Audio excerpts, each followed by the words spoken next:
This is the scenario I'm worried about. Did we just forget about the Terminator? Skynet, people, that's what I think of, Skynet.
ChatGPT is all over the news, all over social media.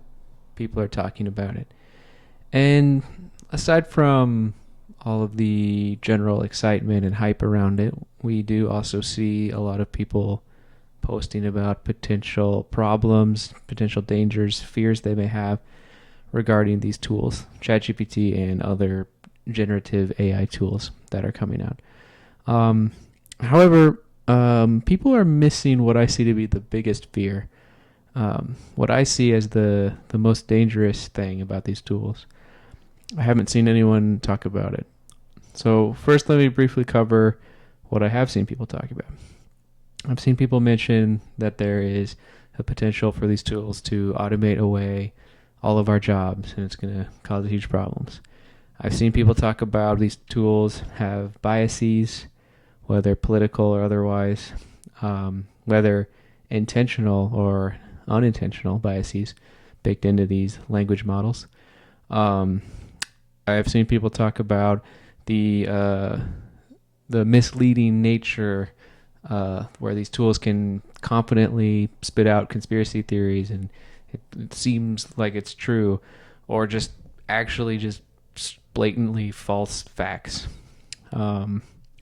And I've seen people talk about the problems of students using these tools to cheat on their exams or homework assignments.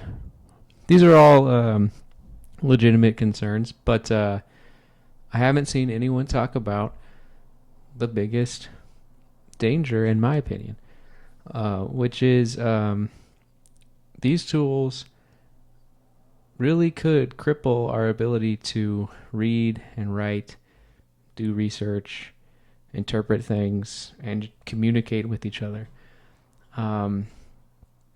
It's similar to how Facebook and TikTok and Instagram have had negative side effects on people's mental health and on people's ability to read long-form content. Their attention span and focus has diminished over the years, especially compared to previous generations before the web and the internet, where people could both speak to each other with kind of a more longer form way of talking, more of a paragraph style way of talking instead of a sentence way of talking, or like I said, people's ability to read books, read articles. These abilities are diminishing largely due to people's attention spans being really just deteriorating over time due to the nature of these web-based apps that we find ourselves using increasingly more and more.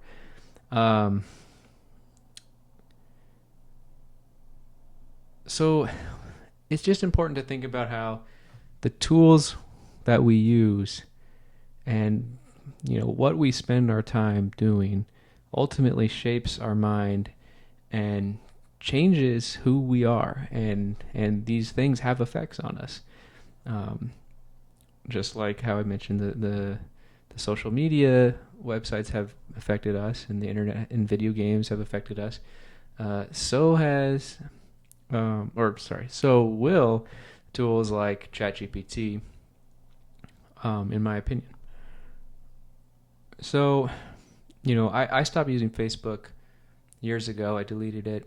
It wasn't giving me a lot of value for what I saw to be some negative effects. It wasn't severely negative for me the way it seems to be for other people, but it just wasn't worth it. And then I knew that Instagram would be the same way, so I've never used Instagram before. I never made an account.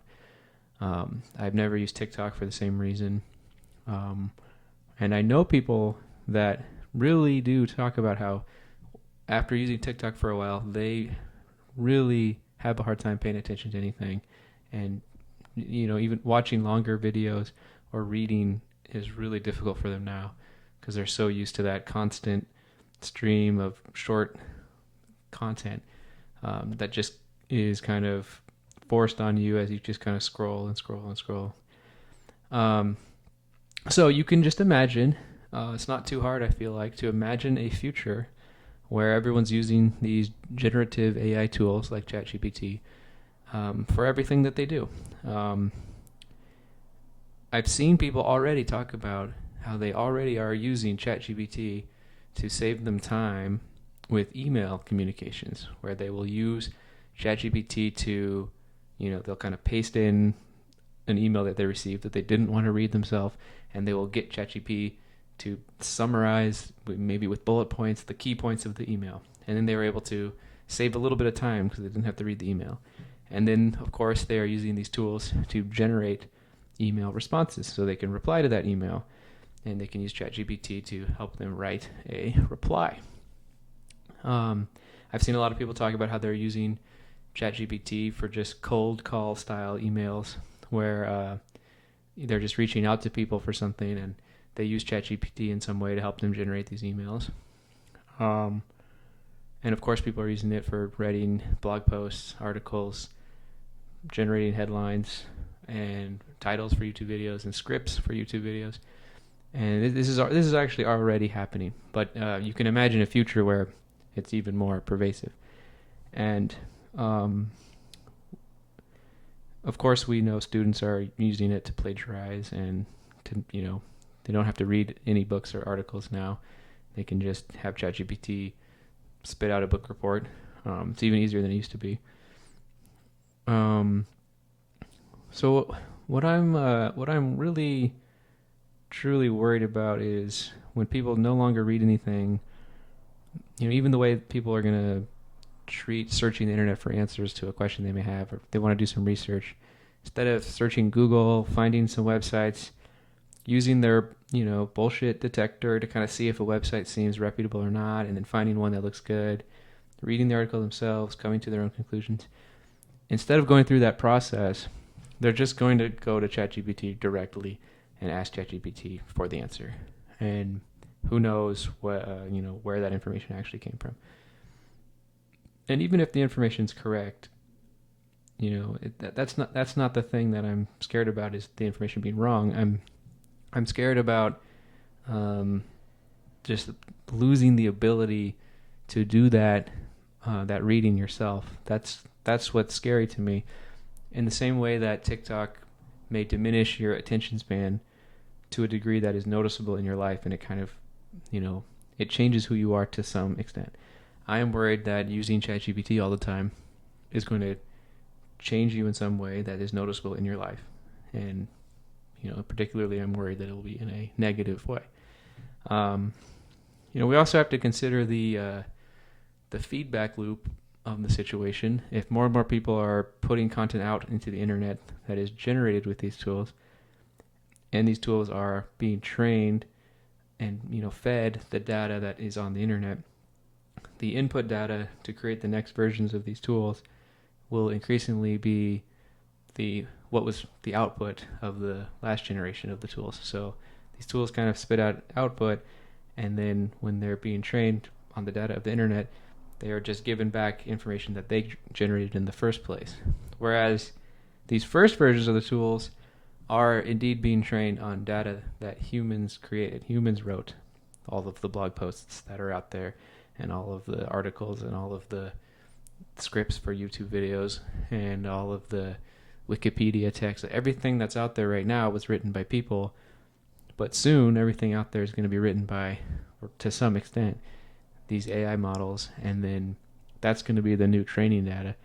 And I just worry that, the feedback loop nature of this situation could just kind of further amplify the biases and misinformation. And I just worry that as it becomes more and more the norm to use these tools as well, I feel like some of the problems that people are talking about, like the biases and the fact that it can just spit out false information, those could get worse the more people use them, because of how the output is going to become the input. So basically what I'm warning against using these tools for really too much of anything. If you are writing a blog post, I really think you should write it yourself. And then the data that exists on the internet that, tools can learn from will at least have come from a person.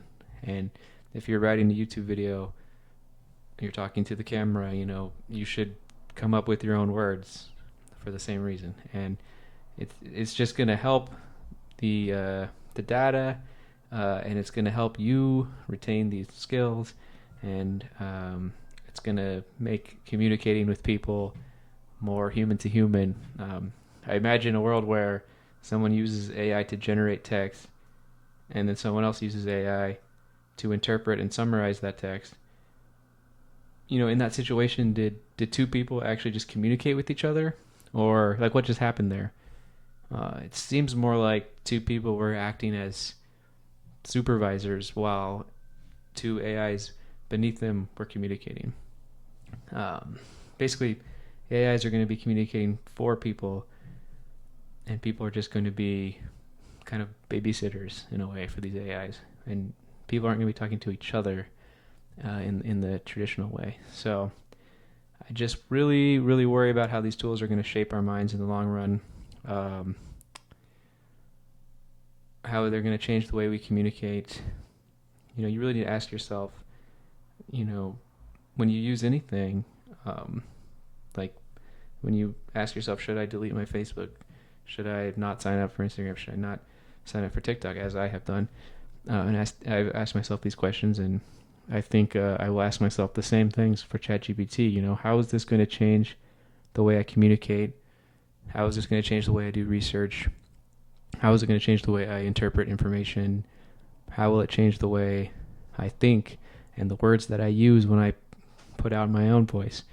I think great restraint and maybe even abstaining completely from these tools may be a good idea. And at the very least, you should probably consider if it's worth it. And you should at least be aware that there may be long-term consequences. I think this is the realistic danger of ChatGPT. I'm not as worried that it's going to take away all the jobs and cause huge problems, or I'm not as worried that there's going to be an AI apocalypse. I guess that's another one that people talk about, that the AIs are going to get too smart and going to kill all of us or something. That's kind of ridiculous at this point to actually be worried about that. And the false information and creating more people are going to, stumble upon conspiracy theories that are just made up by AIs. I mean, that's a concern too. But really, what I see as, it's not hypothetical. What I see as the problem, it's already happening. I already have seen people talk about using these tools to not have to read things and to not have to write things. It's really easy to see how you take that out 10, 20, 30 years of people using tools in these ways. We could really easily imagine a future where people have have very stunted abilities to read and to write and to think for themselves. And that's what I'm really worried about. And I hope more people consider that as a negative of using these things. And I hope more people use some more judgment and discernment regarding what apps and tools they use. Yeah, that's all. Thank you. Skynet, people. That's what I think of Skynet.